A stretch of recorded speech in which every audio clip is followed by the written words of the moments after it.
Hey, what's up you guys? It's Dorothy and welcome back to my channel. In today's video, we're going to go into the next part of Crank by Ellen Hopkins. We are chugging along through this book so unbelievably fast, and it's such a good book that I just can't put it down. So I keep creating videos for you guys, and I hope that you guys are able to keep up with all of this content that I've been posting in the last few days. And yeah, let's get right into this video. This video may contain sensitive topics and foul language. If you do not wish to continue, please click, off of the video now. You have been warned. Mom's car wasn't in the driveway. I thanked my 4 months lucky stars, went inside, ignoring Jake completely, scooped out the fridge, grabbed a handful of red grapes so sweet you could never even fantasize them, downed them like candy, went back for more, chased them with fudge, swore a Haagen-Dazs, no homework. I went into my room, fell straight into bed, in the deep sleep of the dead. Mom must have thought me dead when she found me hours later, tried desperately to shake me from the devil's deep slumber embrace, shouted for Jake to bring ice water, threw it in my face, which roused me, riled me, made me want to scream. Instead, I made a major in retrospect,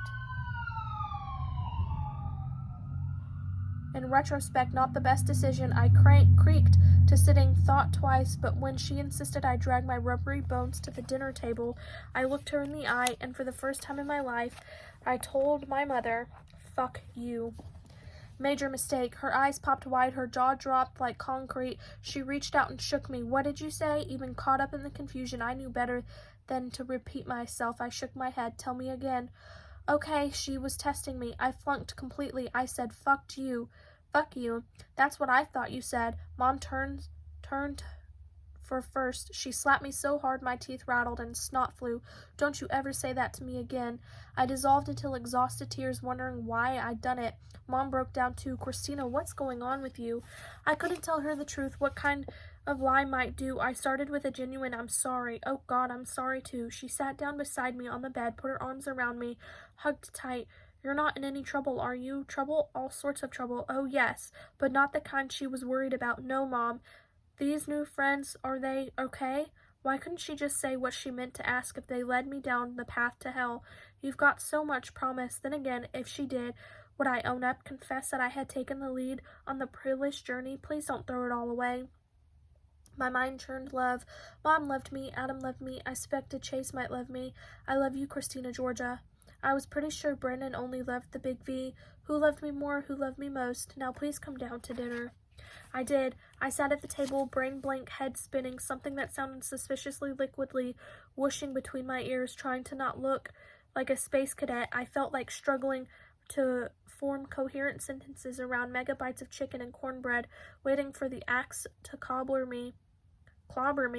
But Mom never said a word about the reason for the red marks across my cheek, and not only didn't punish me, but let me off of GUFN. Forgiveness granted. I made some decisions, appreciate family, focus on school, and her hunt for Christina. I mostly managed that for the next week, hit a reasonable education stride, settled into a rhythm of classrooms, quizzes, study halls, homework, hung out with Sarah and Trent, swapped summer vacation stories, majorly editing mine, tried out for the honor choir, and actually made it, despite a voice gone raspy from excess and mushrooming allergies. Did my best to absorb the energy of family meals, Sunday church, and a Labor Day camp out, and I managed all of that, barely thinking about the monster or wondering what Chase or Brennan or Adam might be up to, until in one fateful day Adam wrote, Brennan called, and Chase showed up to drive me home after school. Backpack bulging, I climbed into Chase's truck, slid close. Where you been? We moved to Sparks. I had to transfer. Solid explanation. Still, why didn't you call? I did. You were grounded, remember? That excuse was shakier. Not for the last 2 weeks. I wanted to give you some space. Pregnant pause. Giving himself some space. Christina, I know I'm not exactly your type. I looked him in the eye. I don't think I have a type. I thought it might be the lifeguard type. Reno wasn't the biggest little city. It was a small town gossip mill. Now that we have an exclusive thing, I know. My cheeks burn. No, we don't, but I really like you. I needed to hear that. I like you a lot. I went out with Brendan because I was flattered. I dare to confess I never had a boyfriend until last summer. That's hard to believe, Christina.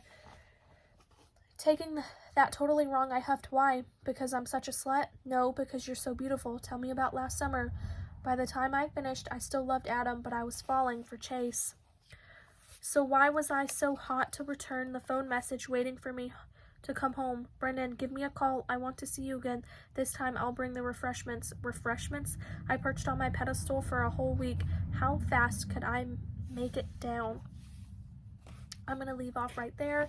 I will see you guys in the next video. Bye.